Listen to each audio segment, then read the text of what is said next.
പണ്ട് ദേശാഭിമാനിയും അല്ലെങ്കിൽ അവരുടെ ചാനലും മാത്രം കാണുന്ന ഒരു ജനസമൂഹം മാത്രമാണുള്ളത്. ഇന്നിപ്പോൾ ധാരാളം സോഷ്യൽ മീഡിയയുമുണ്ട്, അല്ലാതെ മുഖ്യധാരാ മാധ്യമങ്ങൾ പ്രിൻ്റുമുണ്ട്, അല്ലാതെയുമുണ്ട്. എല്ലാത്തിലും എന്താണ് വസ്തുത എന്ന്, എന്താണ് ശരി, എന്താണ് തെറ്റ് എന്ന് തിരിച്ചറിയാൻ ജനങ്ങൾക്ക് ഏറ്റവും പെട്ടെന്ന് കഴിയുന്നൊരു പൊതു സാഹചര്യം ഇന്ന് നിലവിലുള്ളതുകൊണ്ട് അതുകൊണ്ട് ഇത്തരത്തിലുള്ള ആരോപണങ്ങളൊന്നും വിലപ്പോകില്ല. രാഷ്ട്രീയം തിരഞ്ഞെടുപ്പ് വരുന്നത് അതുകൊണ്ടാണ്, ഇങ്ങനെയാണ്, സ്ത്രീയാണ് എന്നുള്ളത് ആണ് അവരെ ജീവിക്കാൻ അനുവദിക്കണമെന്ന് പറഞ്ഞാൽ ആ ആരോപണം ഉന്നയിച്ച സ്ത്രീക്ക് ജീവിക്കാൻ നിവൃത്തിയില്ല എന്ന് പറഞ്ഞ ഇ.പി. ജയരാജൻ മനസ്സിലാക്കേണ്ടത് ഇടതുപക്ഷ മുന്നണി ഭരിക്കുന്നു.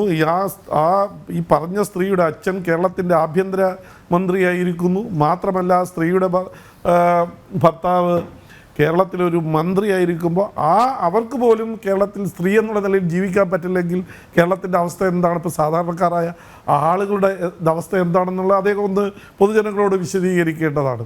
പക്ഷെ അത് ഈ ഇടതുപക്ഷ മുന്നണിയുടെ ഭരണത്തിൻ്റെ പരാജയത്തിൻ്റെ ഏറ്റവും പ്രധാനപ്പെട്ട ഒരു തെളിവായി നമുക്ക് ചൂണ്ടിക്കാണിക്കാൻ കഴിയും. അപ്പോൾ തെരഞ്ഞെടുപ്പ് വരുമ്പോൾ ഇടതുപക്ഷ മുന്നണിയെ വേട്ടയാടുന്നു. ഇന്നിപ്പോൾ കോൺഗ്രസിൻ്റെ ഒരു നേതാവ് പറയുന്നത് കേട്ടു, BJPയും ഇടതുപക്ഷവും തമ്മിലുള്ള അഡ്ജസ്റ്റ്മെൻ്റാണ് എന്നുള്ളത്. ഈ പ്രശ്നങ്ങൾ നമുക്ക് ആലോചിക്കാം. ആരുമായിട്ടാണ് ധാരണയുള്ളത്, ഒരുമിച്ച് ആരാണ് ഇരുന്ന് ചായ കുടിക്കുന്നത്, ആ സമയത്ത് ഡൽഹിയിൽ ഓഫീസിൽ അങ്ങോട്ടും ഇങ്ങോട്ടും ഒന്ന് ചർച്ച ചെയ്താൽ തീരുന്ന പ്രശ്നമേ ഉള്ളൂ കേരളത്തിൽ.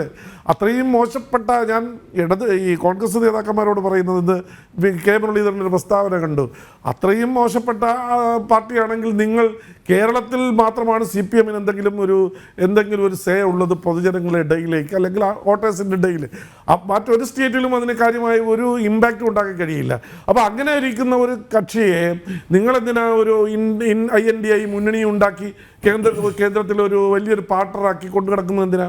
കേരളത്തിൽ നിങ്ങൾക്ക് അവരുടെ സപ്പോർട്ടിൻ്റെ ആവശ്യമില്ലെന്നാണ് നിങ്ങൾ പറയുന്നത്. ബാംഗ്ലൂരിൽ അല്ല, കർണാടക ഭരിക്കുന്നത് കോൺഗ്രസ് ആണല്ലോ. CBI അന്വേഷണത്തിന് ശുപാർശ ചെയ്യാമല്ലോ. അല്ല, അവർക്ക് ചെയ്യാം. അല്ല, ഞാൻ പറഞ്ഞത് ഇത് തെറ്റിദ്ധരിപ്പിക്കുന്ന ഈ രണ്ട് മുന്നണികളും തെറ്റിദ്ധരിപ്പിച്ച് BJPയുടെ ലേബലിൽ രക്ഷപ്പെടുന്നതിന് വേണ്ടിയിട്ടുള്ളൊരു ശ്രമമാണ് നടന്നത്.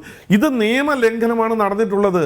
മുഖ്യമന്ത്രിയുടെ മകൾക്കും അതുപോലെ തന്നെ മന്ത്രിയുടെ ഭാര്യയ്ക്കായാലും വേറെ സാധാരണക്കാരായ രാഷ്ട്രീയ നേതാവിൻ്റെ ബന്ധുക്കൾക്കായാലും ഒരു സാധാരണ പൗരനായാലും ഇന്ത്യയിൽ നിയമം ഒന്നാണ്. ഇന്ത്യയിൽ നിയമം എല്ലാവർക്കും തുല്യമാണ് എന്നുള്ളത്. അതുകൊണ്ട് എല്ലാവരും നിയമം പാലിക്കാൻ തയ്യാറാകണം എന്നുള്ളതാണ്. നിങ്ങൾ ആലോചിച്ച് നോക്ക്, ഒരു കമ്പനി വൈൻഡപ്പ് ചെയ്യണമെങ്കിൽ എന്തൊക്കെയാണ് ചെയ്യേണ്ടത്? അതാണിപ്പോൾ അന്വേഷണം വരുന്നത്. വളരെ ഗൗരവമായിട്ട് ഈ ROCയുടെ അന്വേഷണം വരുന്നതിന് മുമ്പ് തന്നെ ഇവർ ചെയ്തിട്ടുള്ള പ്രവർത്തികളെല്ലാം പൂർണ്ണമായും നിയമലംഘനം, നിരവധി ഈ കമ്പനി ആക്ടിൻ്റെ ലംഘനമാണ്, പരമമായ ലംഘനമാണ്, നിരവധി ലംഘനമാണ് ചൂണ്ടിക്കാണിച്ചിട്ടുള്ളത്. നേരത്തെ നമ്മുടെ ഇടതുപക്ഷ സഹയാത്രികർ സൂചിപ്പിച്ച ഒരു കാര്യമുണ്ട്. ഈ എങ്ങനെയാണ് വൈൻഡപ്പ് ചെയ്യാൻ പോകുമ്പോൾ കമ്പനി 2 വർഷത്തെ ട്രാൻസാക്ഷൻ ഒന്നും നടത്താൻ പാടില്ല, അത് കള്ളമാണ് പറഞ്ഞിട്ടുള്ളത്. അതുപോലെ തന്നെ യാതൊരു ഡ്യൂസും ഇല്ല, അങ്ങനെ ഗവൺമെൻറ്റുമായി അല്ലെങ്കിൽ ഡിപ്പാർട്ട്മെൻറ്റിനോട് യാതൊരു ഡ്യൂസും ഇല്ല എന്നുള്ള സർട്ടിഫിക്കറ്റ് കൊടുക്കണം. അതുപോലെ ഏറ്റവും ഓഡിറ്റ് റിപ്പോർട്ട് കൊടുക്കുമ്പോൾ അതിൽ ഓഡിറ്റർ ഒപ്പിടണം. ഓഡിറ്റർ ഒപ്പിടാതെ ആണ് റിപ്പോർട്ട് കൊടുത്തിട്ടുള്ളത്.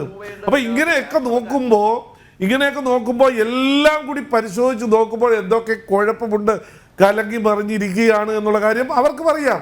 അപ്പോൾ അവരെ അതിൽ നിന്ന് ഊരിയെടുത്ത് രക്ഷപ്പെടുത്തി കൊണ്ടുപോകണമെങ്കിൽ ഇതിൽ രാഷ്ട്രീയമുണ്ട്, BJP രാഷ്ട്രീയം വെച്ച് പകപോക്കുകയാണ് എന്ന് പറഞ്ഞുകൊണ്ട് നിയമവിരുദ്ധമായ ഈ കള്ളപ്പണം വെളുപ്പിക്കലിനെ, ഈ അഴിമതിയെ, ഈ കക്കൂലിയെ ന്യായീകരിക്കുന്നതിന് വേണ്ടിയിട്ടുള്ള വ്യഥാശ്രമമാണ് ഇപ്പോൾ ഇടതുപക്ഷ മുന്നണിയുടെ നേതാക്കന്മാർ നടത്തിക്കൊണ്ടിരിക്കുന്നത്. ഇ.പി. ജയരാജൻ ഉൾപ്പെടെ AK ബാലൻ ഉൾപ്പെടെ നടത്തിക്കൊണ്ടിരിക്കുക. ഇതൊരിക്കലും പൊതുസമൂഹത്തിൻ്റെ മുമ്പിൽ വിലപ്പോകില്ല, നിയമപരമായും രക്ഷപ്പെടാൻ പോകുന്നില്ല.